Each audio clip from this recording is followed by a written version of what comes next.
Juanantes Dios Rodriguez was a poor farmer. He was a good man, a good husband.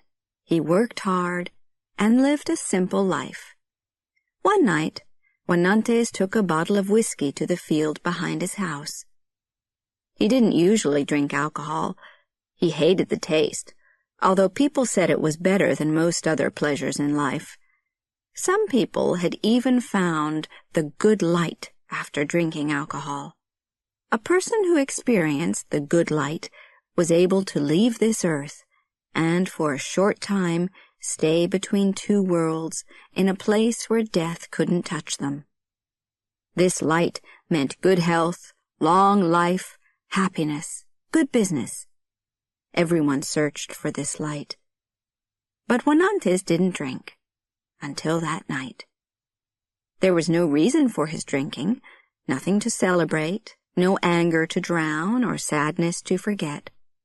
But he couldn't fight his desire on that night. When he had finished the bottle, he heard a voice.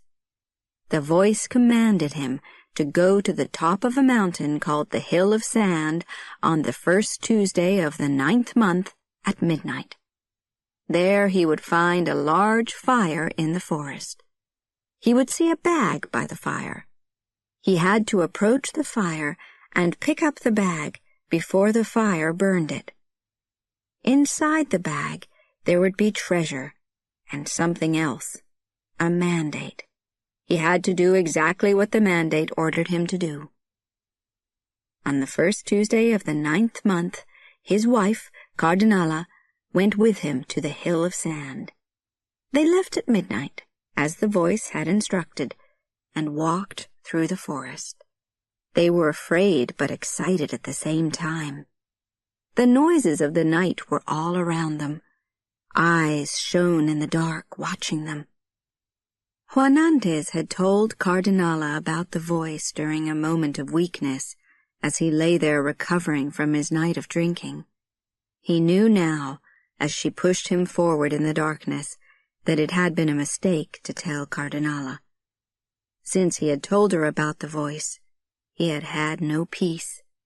He couldn't work. His farm and his animals had suffered. Cardinala wouldn't leave him alone, day or night.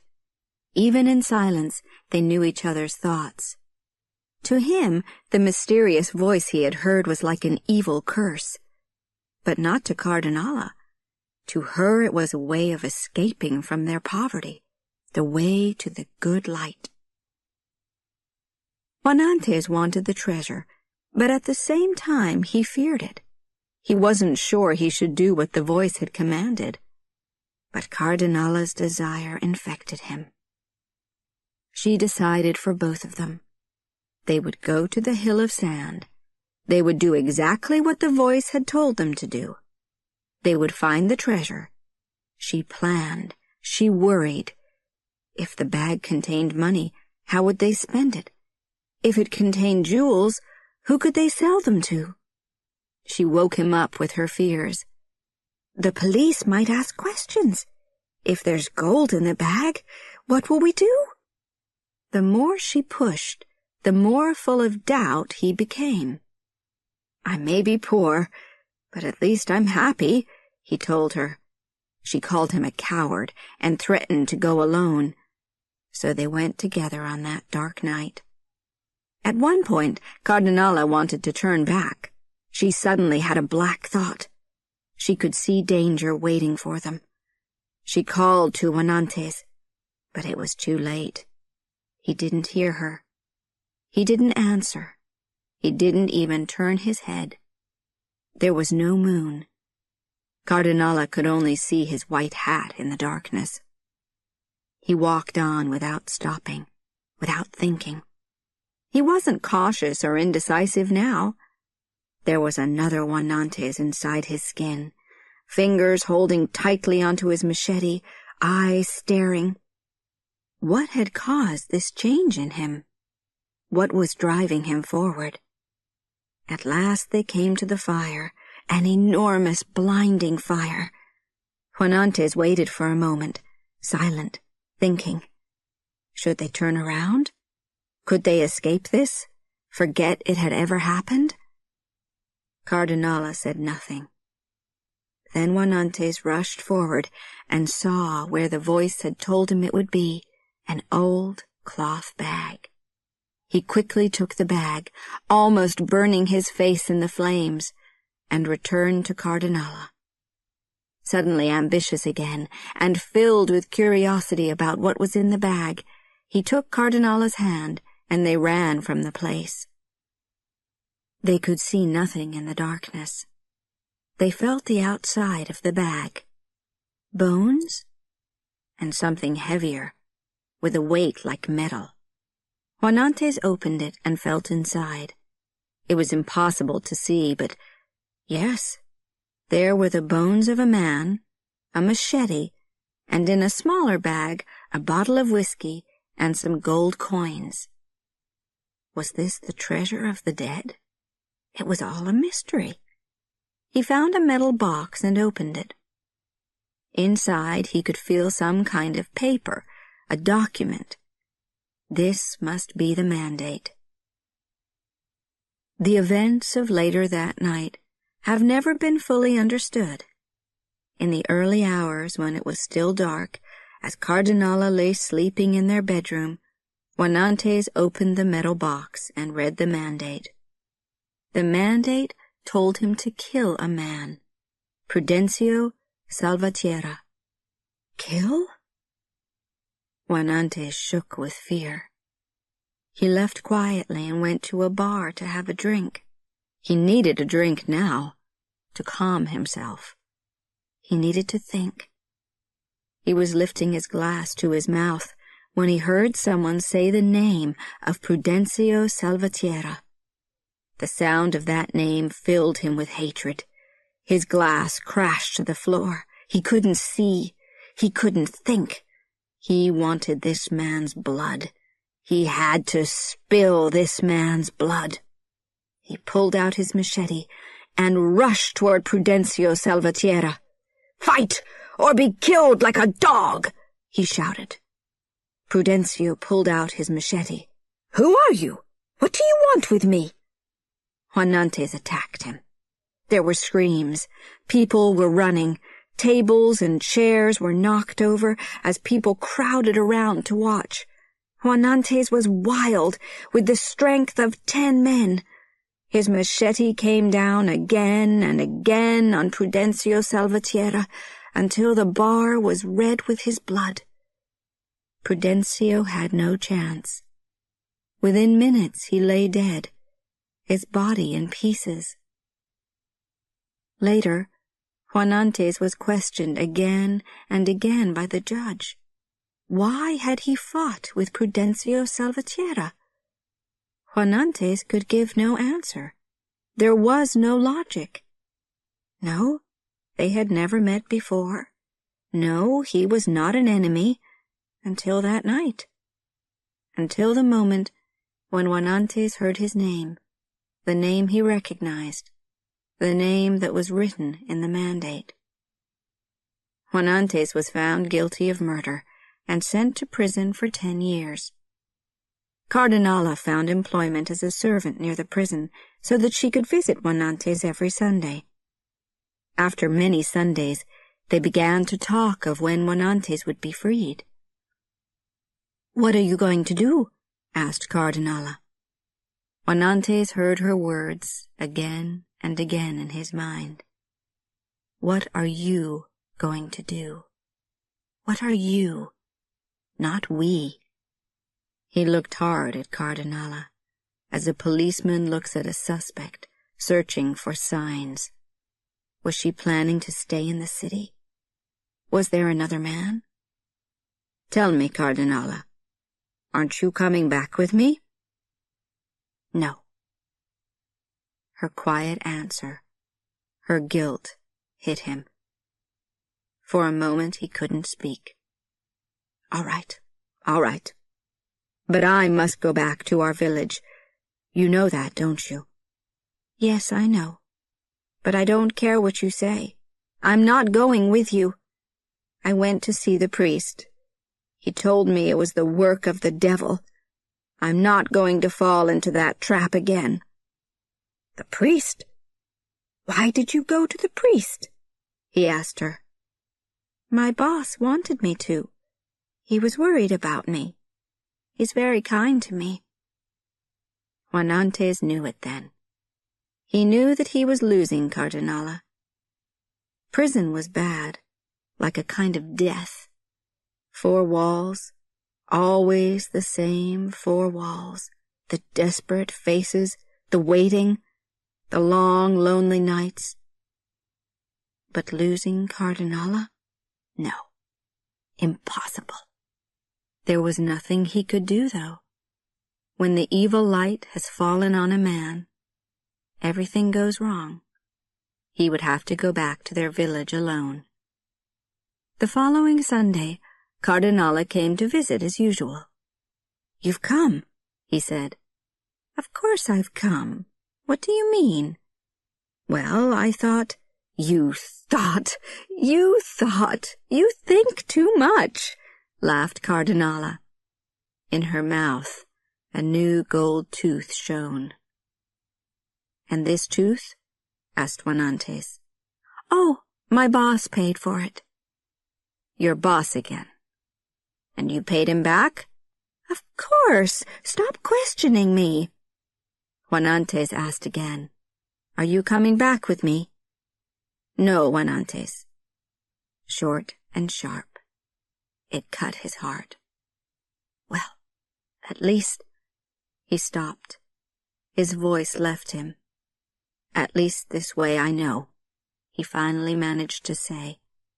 "These things happen to people who have swallowed the evil light." His sad eyes grew hard as he watched Cardinala's face. On his last day, he gathered his few remaining possessions, a few clothes, old and full of holes now, and the torn pieces of a picture of Cardinala. He had torn the picture up, put it back together, torn it up so many times. But still he saved the pieces. He went to a hotel to stay that night, and filled in the form at reception with his full name, Juan Antes Dios Rodriguez.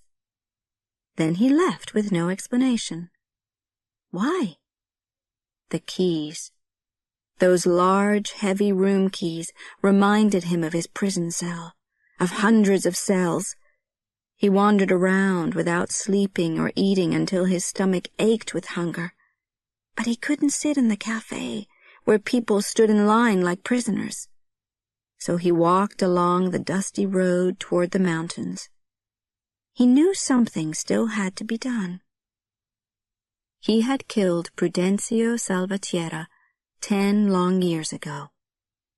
Now he had to obey the mandate's final order.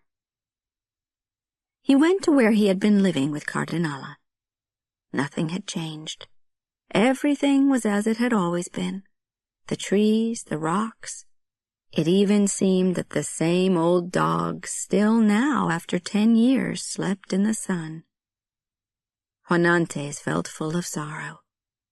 But he wasn't doing anything. He wasn't living.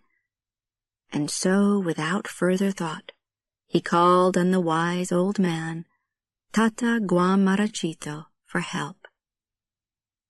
"It's no good being in this condition," the old man told Juan Antes. "You're good for nothing. Nothing goes right. I know why you're suffering. As a young man, the same thing happened to me. Yes, I can help you. I can help you understand what you're dealing with. I can advise you about what you have to do." "But I don't want to do what the mandate ordered," shouted Juan Antes. "I have no enemies." "It's not necessary to have an enemy." "Yes, but to bury the evil light, this evil light, which by accident or pure bad luck I've fallen into, I know that I have to write a mandate, an order to kill someone. I have to put that into the metal box. But I keep telling you I have no one to kill. It's hopeless anyway. The evil light has entered my body like sand. I cough. I even cough blood. It's in me. It got into me in prison. As he was speaking, he lost control and fell coughing to the ground. But the old man was still not persuaded. "How do you know it's the evil light?" he asked calmly. Juan Antes told him that pieces of the evil light were everywhere. He saw them clearly, dancing around him, causing him to cough, giving him night fevers. "Then get away from them," was the old man's advice. But Juan Antes asked again with anger now. "How can I do this if I have no enemies?" "Calm down. I'm only trying to help. And don't blame yourself so much. You've paid your debt in prison for killing Salvatierra. You killed fairly. The two of you faced each other as men, with machetes. Salvatierra died and you lived. If you hadn't followed the mandate to kill someone, you would have been killed yourself, because it was written." But Juan Antes was still unhappy. "It would be better if I were dead." "Don't talk like that. In my experience, it's never better to be dead than alive." "What has to be done then? What must I do?" "You must light the fire of evil light and write your own mandate to put into the metal box by the fire." "But I've told you, I can't write this mandate." "Juan Antes, if you let me, I'll show you a way to break the chain of death, the chain which has caught you." "No, Tata. If I break the chain of death, it will only bring me more tragedy, more sorrow. The old man interrupted. "The evil light that's around you is responsible for many deaths. It's time to put an end to it. I've told you that I can show you how to break this chain. Be brave. Believe in me. Write your own mandate. Use your own words. The words of Juan Antes Dios Rodriguez, a man of honor. Then we'll do together what has to be done." They arranged to meet in 9 weeks, when the night would be at its blackest. On that night they waited, hidden behind some trees. They heard the sound of a horse coming, slowly, cautiously. Juan Antes lit the fire. The horse and rider slowly approached the fire. The rider got down with his gun in his hand. A moment passed. There was silence. Then the rider rushed toward the fire, took the bag which Tata Guamarachito and Juan Antes had left there, jumped onto his horse, and rode away into the night. "See how simple it was," said Tata Guamarachito, throwing his arm around Juan Antes's shoulder. "Look at you. Already the evil light is leaving you. The sadness is lifting. But have you broken the chain of death? The bones, your machete, the same machete you used to kill Salvatierra, the bottle of whiskey, the gold, were all there in the bag. But you didn't order anyone to be killed. So what did you order instead? What did you write on that piece of paper with your signature, which you put in the metal box?" "That one thing I can't tell you. It's my secret." "But you didn't order anyone to be killed?" "No. I told you I couldn't. I have no enemies." "Then what was your order?" "I repeat, Tata, that's my secret." "All right. I respect that. Please forgive me, Tata. There's no need. Men with secrets are always interesting to me. But let me tell you, you're breaking a chain that has caused many deaths and destroyed many lives. Tata Guamarachito coughed, the heavy cough of a smoker. "I'm close to 100 years old. But when I was your age, how old are you? About 30? When I was your age, I fell into the evil light. I was ordered to kill a man, Belisario Consuegra, a man I had never met, a man I had never seen. But one day, I was at a market buying a horse, and I heard someone shouting, "Belisario! Belisario Consuegra!" My blood turned cold. I couldn't see or hear. I took out my machete, found him, and ordered him to defend himself or be killed like an animal. He fought, but I killed him. I cut him into pieces. The smell of his blood made me crazy. But did you bury your evil light with a mandate? Yes, Juanantes. There was a man, a Mexican, my enemy. My mandate was found by Placido Salgaspera, and Salgaspera killed the Mexican with his machete. Salgaspera's mandate was then found by Remigio Huertas, who killed Salgaspera's enemy, and it has continued in this way. Say that you've broken the chain, Juanantes. Tell me this. But Juanantes only sat silently watching the sunrise.